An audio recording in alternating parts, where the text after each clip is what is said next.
It's Friday, April 30th, and this is now on HNN. I do believe that our mask mandate is part of that success. Governor Ige says there will be no changes to Hawaii's mask mandate anytime soon, despite new guidance from the CDC. A 1982 Oahu murder case could be solved after a DNA link. And the latest on India's worsening COVID crisis. There's a sense that a lot of this could have been avoided. These stories plus, as Las Vegas reopens, some casinos are facing a worker shortage. That's coming up on This Is Now.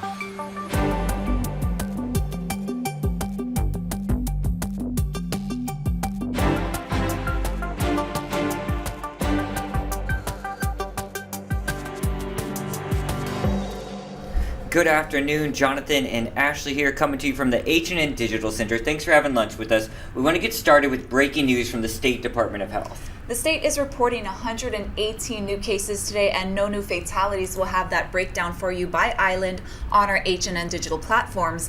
Meanwhile, as the number of Americans fully vaccinated tops 100 million, the CDC's director says July 1st is a reasonable target for reopening the country.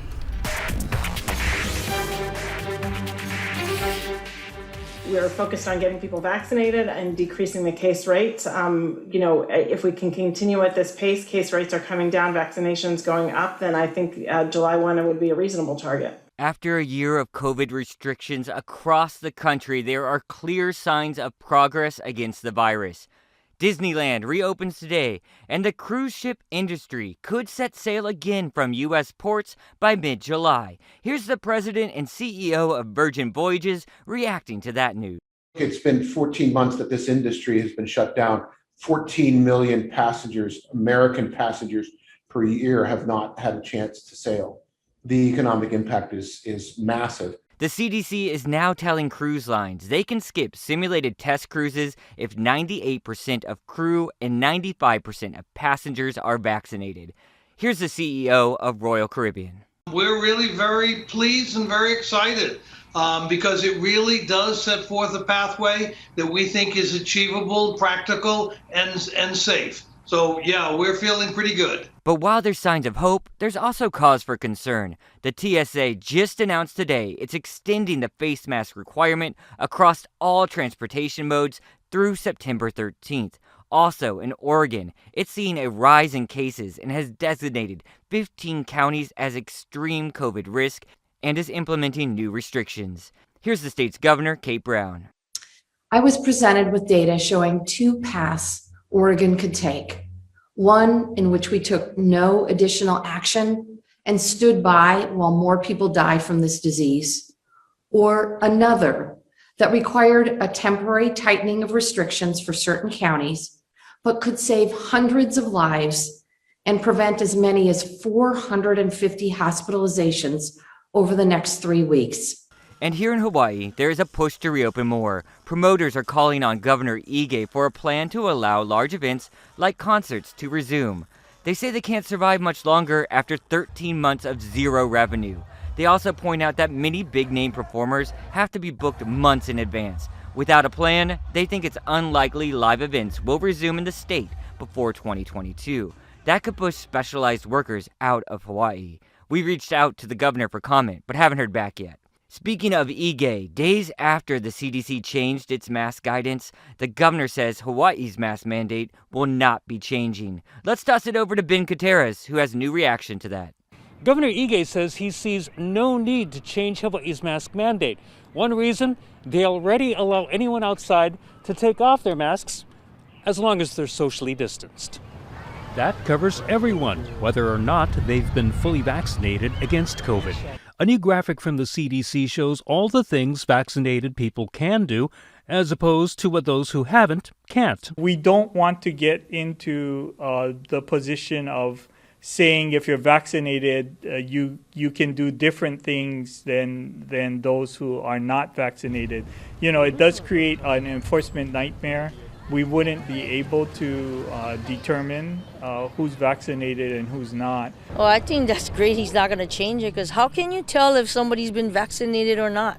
For my own protection, I'll wear it anyway. What are we going to do, put a V on everybody's arm to let people know you're the vaccinated one, and what about everybody else, you know? The governor continues to say that masks work.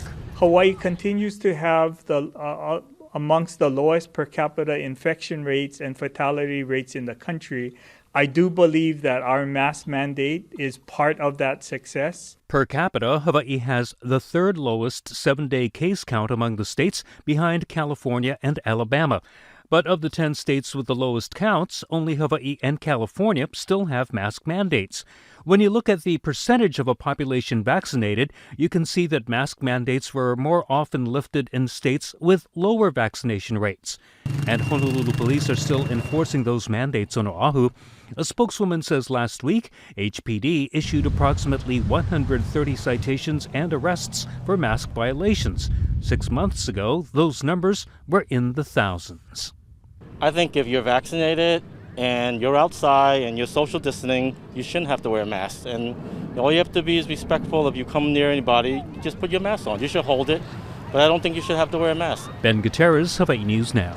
Despite all of Kauai's efforts to keep COVID away, the island now has dozens of active cases. County health officials say all but a couple of those cases are residents, which means COVID and potentially its variants are spreading in the community. Here's Dr. Janet Berriman, the Kauai District Health Officer. A vast majority of our current cases are residents, not visitors. 1/3 continue to be directly related to travel, but 2/3 are community acquired. As of Wednesday night, last night, we had 47 active cases on the island, more than we have ever had since the start of this pandemic over a year ago. 45 of those are Kauai residents, and only 2 are visitors. 32 of these cases were acquired locally, meaning that they were not directly linked to anyone who traveled. This tells us that the virus is now circulating widely in our community. This is the first time we've seen this on Kauai. We have received a lot of questions on when we might need to move down to Tier 3. Kauai's tier rule, also known as Emergency Rule 19, requires us to hit a certain average of cases for 14 days. While moving down a tier is not imminent, we are certainly headed in that direction. Mayor Derek Kawakami says if the case counts stay high, the county might need to move down to Tier 3. That would reduce gathering sizes and put organized team sports on hold, but there's no timeline for when that might happen. The U.S. will restrict travel from India starting May 4th as the country deals with a devastating COVID outbreak. Clarissa Ward reports from New Delhi, where thousands are lining up in a desperate search for oxygen. There's a very long line of people just behind me. It snakes all the way around the block. Some of these people have been waiting here since 5 in the morning. Some of them say they even came last night, and they're waiting for oxygen. It's not something that you or I would ever think to have to line up for, to wait for. But here in India now, in the midst of this tragedy and this crisis, oxygen has become a precious commodity. Many hospitals simply don't have enough to give to their patients. And that's why people are forced to come here day in, day out, and get in this line, carrying these heavy cylinders, desperately hoping to fill them with oxygen so that they can give it to their parents, their family members, their grandchildren, whoever it might be in their family who is suffering from this horrendous second wave. And while they're waiting patiently for their turn to get this life-saving gas, there is a growing sense here of very real frustration, particularly with the government. There's a sense that a lot of this could have been avoided, and certainly that it could have been better prepared for. The body of Lindani Miini, who was shot and killed by HPD officers, is expected to arrive in South Africa today and be released Saturday. His wife plans to speak at a press conference when that happens, according to local media. TimesLive.com reports she said this will probably be her last interview because she doesn't know what state she is going to be in. The shooting happened earlier this month after a report of a burglary in progress at a home that is advertised as an Airbnb. Details about what actually happened before police arrived and whether there was ever even a burglary still hasn't been cleared up. HPD did release some footage of 2 of the officers' body cameras. Another has not been released yet. New City Prosecutor Steve Alm says he's assigned a team to investigate those recent officer-involved shootings. Here's a little bit more of what he had to say from this morning on Sunrise. Going forward, will the prosecutor's office be the only one investigating this, or will the HPD do it in conjunction with the two? Well, right now, the two cases, we're working out procedures, we're looking at the future, but right now for these two, the police have already started. They have been very cooperative. They have recently just sent over all of the police reports, the body cam footage, everything else they're finding, and then we're joining into it. So if they do any more interviews and the like, they will send those over as well. We will do follow-up interviews with new people, do subpoenas, grand jury if needed, whatever it takes to get this done right. I'm curious, did you decide to make these changes based on these two officer-involved shootings that ended in fatalities this month? Is it because of the nationwide cases? Are you just looking for more transparency? Well, trying to get more transparency in the office has been a watchword from the beginning, and restoring trust in the office has been the overall goal. But it's the fact that we had these two shootings here that we thought, this is what we have to do. This is what makes sense. And when we do get this information, we will not be releasing any of the body cam footage. We will not be releasing police reports to the public or the press. This is an investigation. And this is nothing new. This is the procedure I followed since I've been in this office. It's the procedure I followed when I was the United States Attorney. And so when Gary Rodriguez, the UPW chief, was investigated and successfully prosecuted, when Sergeant Clyde Hayami from HPD was successfully investigated and prosecuted, the Poly Golf Course shootings, and most recently the KALOHAs, the police chief, prosecutor KALOHA, when they were investigated and successfully processed, none of that information was released. And the reason we do that is we do not want to taint the jury pool. And if they get partial information, either from a lawyer, a pundit, a so-called expert who's making an opinion about these cases one way or the other without all the facts, that can affect their judgment. It can prejudge them and affect the jury pool. And from my years as a prosecutor, and especially my 15 years as a circuit court judge, that is the last thing you want to do. A murder suspect about to stand trial on the mainland may be connected to a 40-year-old cold case on Oahu. Authorities say DNA from Thomas Garner of Jacksonville, Florida, matches evidence from the scene of a death in Nu'uanu in 1982. The body of Kathy Hicks was found on Nu'uanu-Pali Highway. An autopsy revealed she was strangled. KGMB covered the story in September of that year. Here's a portion of that story from our archives. Homicide detectives say the woman was fully clothed in slacks and a blouse, and that she had apparently been beaten. There were wounds on the head and face. A warrant alleges Garner was in Honolulu at the same time Hicks was visiting for a softball tournament with her Delta Airlines co-workers. Garner is currently in custody in Florida, awaiting trial for the 1984 killing of a Navy recruit. We've reached out to HPD for more information and are still waiting to hear back from them. The State Land Department just held a news conference on the incident involving a boulder at Lulumahu Falls in Nu'uanu. 2 hikers were injured. Officials tell us 1 man has been released from the hospital.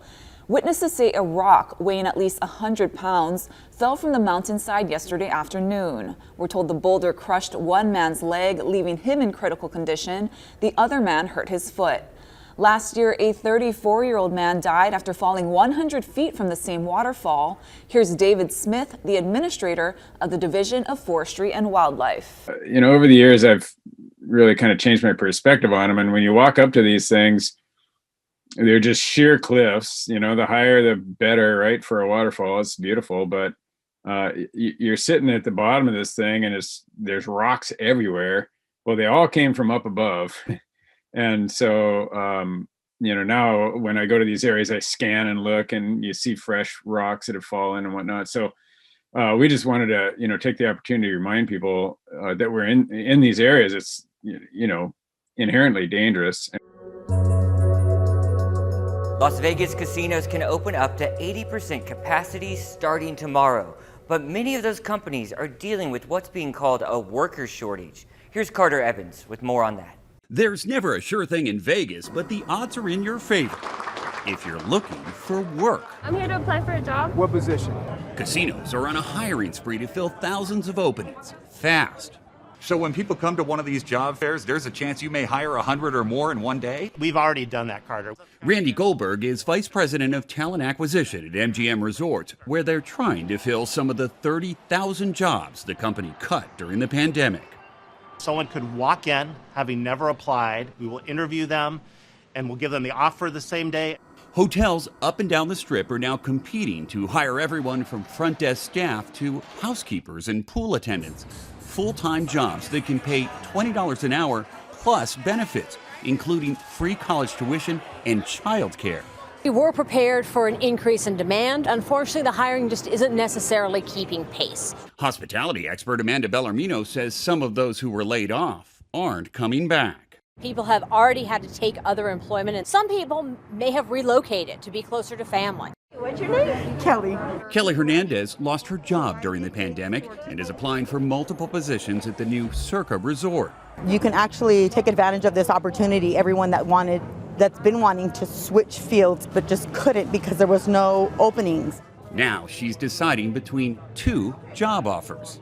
Oh, I'm so excited. I just love being around people. Just the energy alone that I feed off of people keeps me upbeat and happy.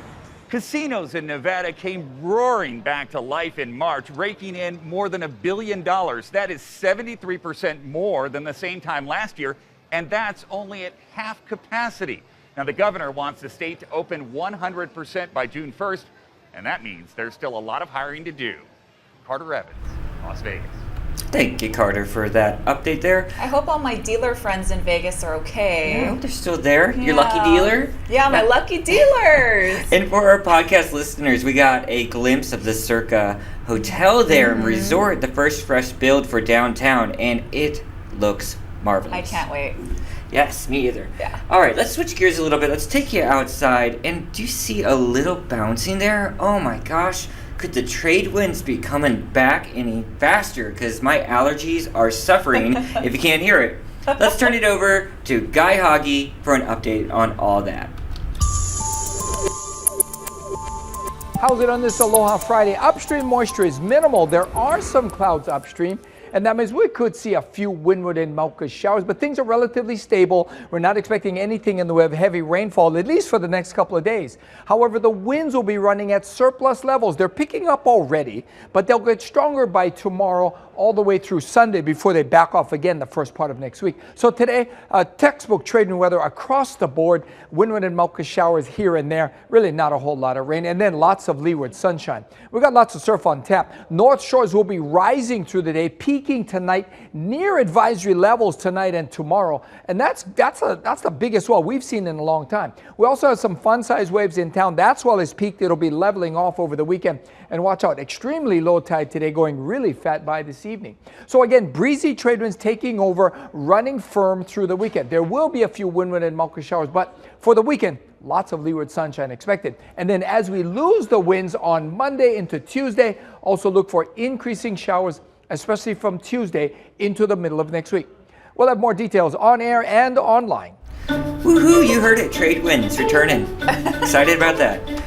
Let's see what the internet is talking about, and we got some really amazing video to start with. This is what I found. So this Connecticut, this is where this is coming from. Earlier this week, 3 black bears were caught on home surveillance video strolling up alongside an SUV parked in the driveway of this home. No keys, no problems. They hopped right on in. 2 of the 3 little bears cleanly opened the driver and front passenger door. So it wasn't just one. They figured out both. And then they climbed in and explored. The owner said the vehicle didn't even have a scratch on the paint, but there was a little upholstery damage. I wonder what was in there they were after. Maybe it was like a honey-scented air freshener. Or yeah, I mean, that bear does that so easily. Like, he's done it all the time. One try, open the door. I haven't had many bear experiences in my life, I'd have to say. I saw one when I lived in Arizona years and years ago on Mount Lemmon. I know you're familiar with that area. And then as a kid in like the Smoky Mountains, maybe I saw a very small bear once. Very cute video. So a newly reformed dog is back in the White House. Yay. Yep, we're talking about Major. So First Lady Jill Biden revealed today that Major, the German Shepherd, has come home.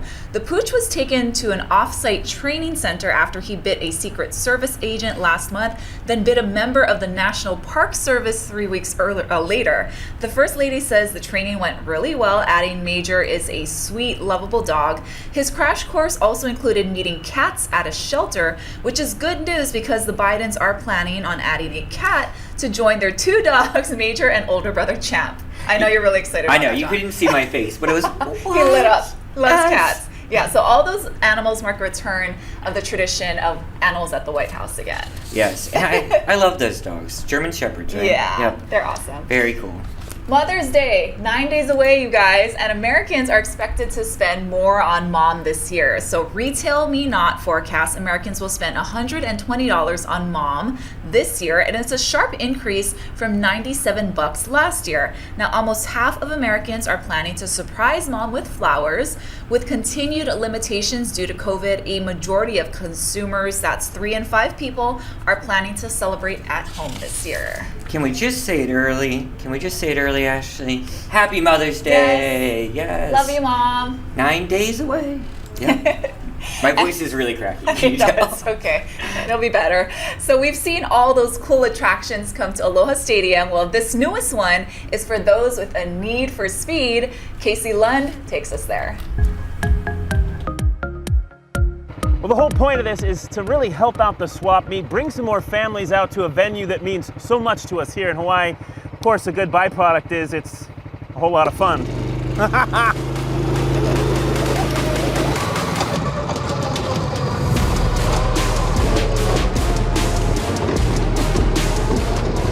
BTR karting isn't new to Hawaii, but this is the first time owner Jason Bailey has set up here at Aloha Stadium. We've been selling ride-on cars since 2013, and we just thought this was the next level. And it's not just the bigger, faster karts. They have these smaller ones for the keiki and adults, like Aloha Stadium spokesperson Sam Spain. But what was kind of the thinking behind bringing go-karts here to Aloha Stadium, out on the Salt Lake side? You know, it was a great opportunity that we had to partner with BTR Karting, enhance the swap meet. You know, we added food trucks, and we thought, why not make it a family fun event? And the price is reasonable, on par with, if not cheaper than, other go-kart experiences elsewhere. $30 for 25 laps on the go-karts and $20 for 20 laps on the smaller cars. Whew. Remember, you can sign your waivers online, even pay, save yourself some time at btrhawaii.com. Reporting at Aloha Stadium, I'm Casey Lund. Now back to you. Woohoo! Right, Casey? So funny. Look at him go. As 2 people very familiar with Casey's driving, this is not a stretch. That is how he drives. Yeah. He's a little terrifying sometimes. All right, guys, I want to end on one more good news story. Check this out. Some Girl Scouts in Virginia are delivering their Girl Scout cookies in a very unique way. Yep, they're using drones. Oh. Yeah, this all started when the company called Wing wanted to help the Girl Scout troops out with deliveries. You got to think, this is the way of the future, really. This is how we're going to get so many things delivered in the time to come. Very exciting stuff. I would have to say they're doing unique things here as well, because at the mall they have a huge Girl Scout cookie shop set up, and it basically what it looks like is sort of like bank teller windows with the plexiglass, How so you get the social distancing there, and you can just step right up and cash out with some Girl Scout cookies, and I definitely did that. I hope that stays for a while. You guys, this is now on this TGIF Aloha Friday. Yay. Yes, the weekend is here. We'll be back on Monday. We'll see you then. Aloha.